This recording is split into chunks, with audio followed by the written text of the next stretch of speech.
നമസ്കാരം, ജനതാ ജേണൽ ന്യൂസിലേക്ക് സ്വാഗതം. പൊതുവിദ്യാഭ്യാസ വകുപ്പ് ഹയർ സെക്കൻഡറി വിഭാഗം സംഘടിപ്പിക്കുന്ന കരിയർ എക്സ്പോ ആയ ദിശ നടക്കുന്ന തെക്കിൻകാട് മൈതാനിയിലാണ് ഞാനിപ്പോൾ നിൽക്കുന്നത്. ഹയർ സെക്കൻഡറി വിദ്യാർത്ഥികളെ സംബന്ധിച്ചിടത്തോളം വലിയ അവസരങ്ങൾ ഒരുക്കുന്ന കാഴ്ചകളാണ് ഇവിടെ ഒരുക്കിയിരിക്കുന്നത്.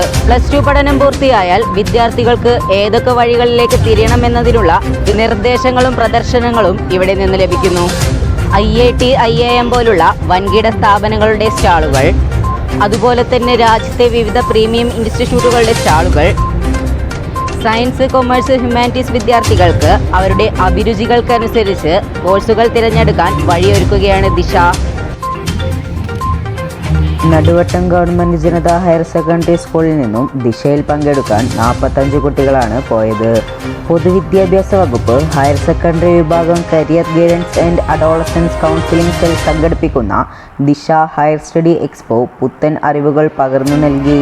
30-ലധികം സ്റ്റാളുകളിലായാണ് വിദ്യാർത്ഥികൾക്ക് ആവശ്യമായ ജോലി സാധ്യതകൾ പകർന്നു നൽകിയത്.